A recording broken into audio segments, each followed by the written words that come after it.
एक बार की बात है, एक युवा लड़का एक बार एक बौद्ध भिक्षु के पास पहुंचा। वो काफी परेशान लग रहा था और उसने बौद्ध भिक्षु से जाकर पूछा कि हे महात्मा, मैं अपने आप से परेशान हूँ, अपने आप से दुखी हूँ। बाहरी रूप से मुझे कोई दुख नहीं है, मैं धन्य धान्य संपन्न हूँ, मुझे कोई शारीरिक रोग भी नहीं है, लेकिन मैं खुद से परेशान रहता हूँ, अपने मन से परेशान रहता हूँ। अक्सर मेरी बातों को मेरा कोई भी दोस्त गंभीरता से नहीं लेता है और ना ही मेरे परिवार के लोग मेरे किसी बात को गंभीरता से लेते हैं। मैं जो कुछ भी सलाह देता हूँ तो वह उसे मजाक में उड़ा देते हैं या फिर उसे गंभीरता से लेते ही नहीं हैं। मेरी बातों को कोई गंभीरता से क्यों नहीं लेता है? क्यों मेरी बातों पर कोई अमल नहीं करता? क्यों मेरी बातों में कोई रुचि नहीं दिखाता?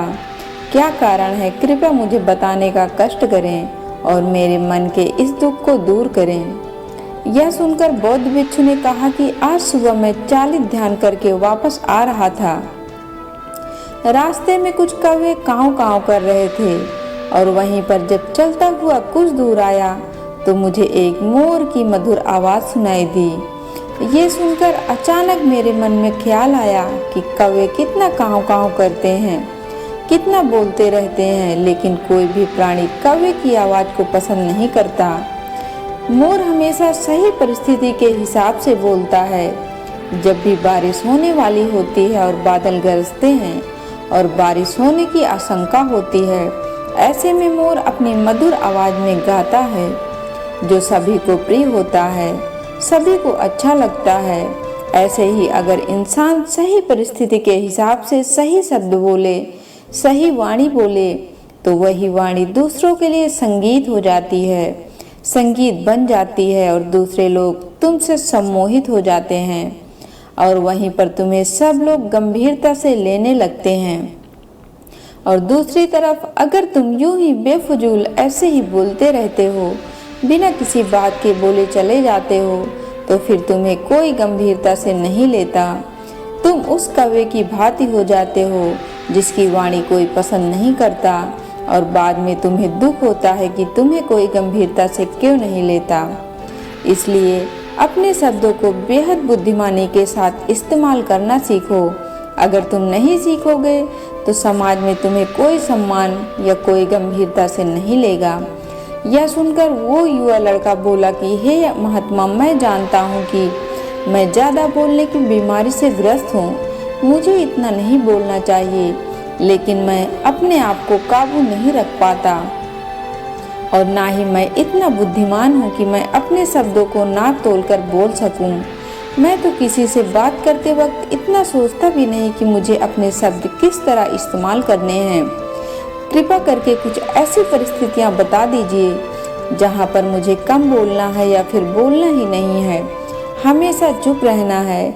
अगर आप मेरा ऐसा मार्गदर्शन कर सकें तो मेरा जीवन आसान हो जाएगा और मुझे ज़्यादा दिमाग या अपनी बुद्धि लगाने की भी ज़रूरत नहीं पड़ेगी।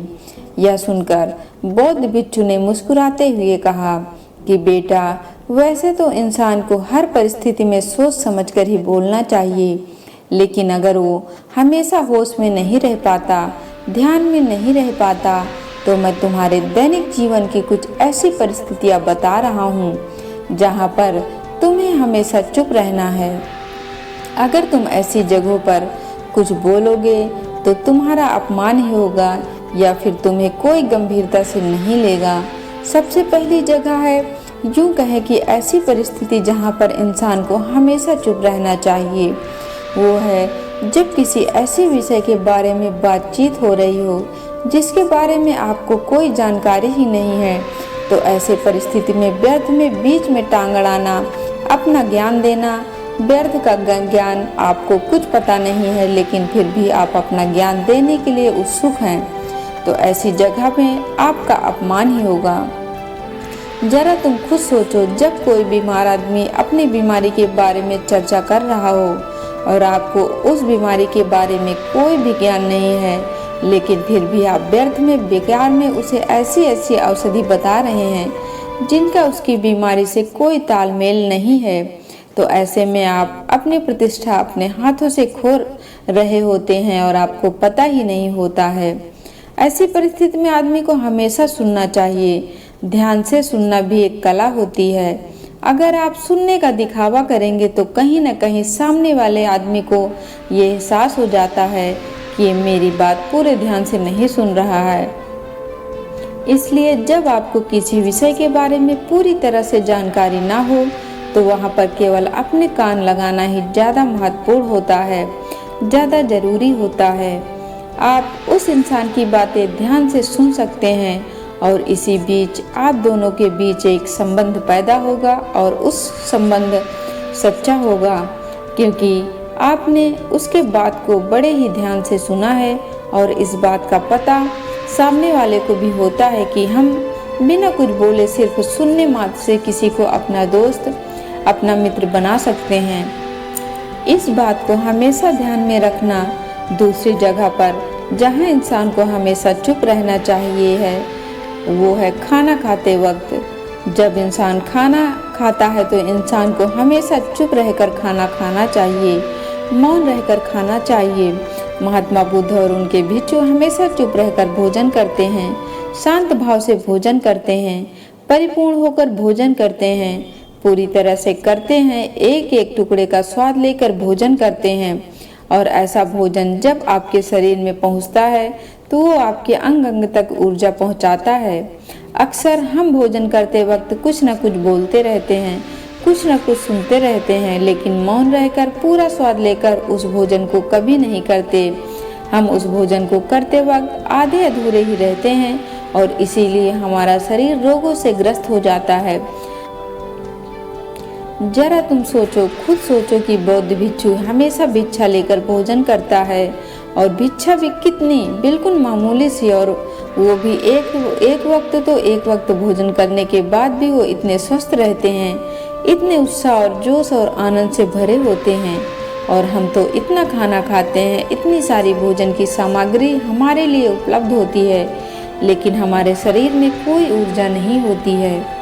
इसका सबसे बड़ा कारण होता है कि हम अपना भोजन होश में नहीं करते, परिपूर्ण होकर नहीं करते, मौन रहकर नहीं करते। इसलिए अपना भोजन हमेशा मौन रहकर ही करते। तीसरी जगह जहाँ पर अगर आपने चुप रहना सीख लिया तो इसका मतलब यह है कि आपने अपने ऊपर विजय हासिल कर ली। जी हाँ, गुस्से में शांत रहना, चुप रहना इतना आसान नहीं होता। अक्सर हम गुस्से से भरकर कुछ ऐसे शब्द बोल जाते हैं जिसका पछतावा हमेशा रहता है, लेकिन जुबान से निकला हुआ शब्द वापस नहीं हो सकता।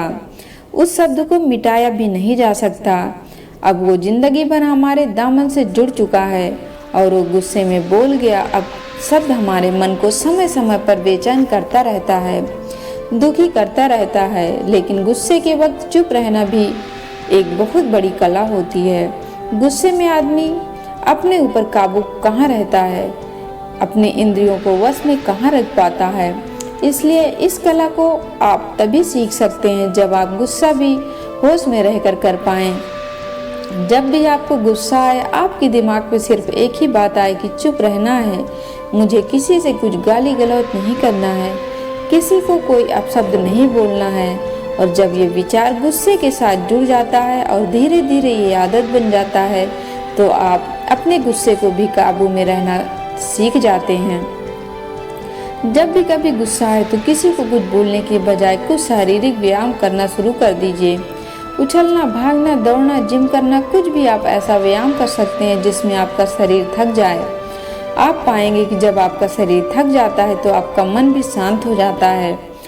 आपने उस गुस्से की ऊर्जा को एक सकारात्मक रूप दे दिया है और यही बुद्धिमान व्यक्ति की पहचान होती है, जो दूसरों के तानों से भी अपना घर बना लेता है, अपनी कामयाबी के रास्ते निकाल लेता है। वही सच में बुद्धिमान आदमी है जो जहर को भी दवा बनाकर इस्तेमाल करना सीख जाए। वही असली बुद्धिमान होता है जो चौथी जगह पर जहां आप चुप रहेंगे तो आपके लिए वही सबसे ज़्यादा बेहतर होगा, वही आपके सम्मान दिलाएगा। चौथी जगह है जब चार लोग आपस में बैठकर बातें कर रहे हो, तो कोई बैठक कर रहे हो तो वहाँ पर जब 4 लोग बातें कर रहे होते हैं तो चारों लोग एक साथ तो बात कर नहीं सकते। एक बार में एक व्यक्ति बोलेगा और 3 सुनेगा, तभी वो बैठक कामयाब हो पाएगी, तभी वो चर्चा सही रूप में आगे बढ़ पाएगी। लेकिन अगर कोई आदमी ऐसा बैठा हुआ है जो बीच बीच में दूसरे की बात काटकर अपनी बात को ऊपर रखना चाहता है, तो ऐसे में वो चर्चा या वो बैठक आपको कहीं नहीं पहुंचाएगी और चारों लोगों के बीच आप सबसे मूर्ख कहलाओगे। अगर आपको अपनी बात कहनी है तो सामने वाले को अपनी बात पूरा करने दो, उसके बाद अपने विचार रखो। यही एक भद्र पुरुष या फिर कहीं अच्छे आदमी की पहचान होती है। और आखिरी जगह, अगर हमारे माता पिता हमें कुछ कह देते हैं, हमारे बड़े बुजुर्ग हमें किसी बात पर डांट देते हैं या हमें थप्पड़ भी मार देते हैं, तो ऐसी जगहों पे आप चुप रहना ही उनके प्रति सम्मान दिखाएगा, उनके प्रति आदर का भाव व्यक्त होगा। अगर आप उनके सामने उनका विरोध कर देते हैं, उनका प्रतिरोध कर देते हैं, तो गुस्सा तो थोड़ी देर बाद शांत हो जाएगा, लेकिन वो कही गई बात, वो विरोध किया हुआ शब्द या फिर कुछ उल्टा सीधा हमेशा अपने मन को सताएगा और आपके माता पिता को हमेशा यही लगेगा कि आज ये हमारी इज्जत नहीं करता। आखिर में बौद्ध भिक्षु ने अपनी बात को खत्म करते हुए कहा कि कम शब्दों में अपनी भावनाओं को उतारना सीखो।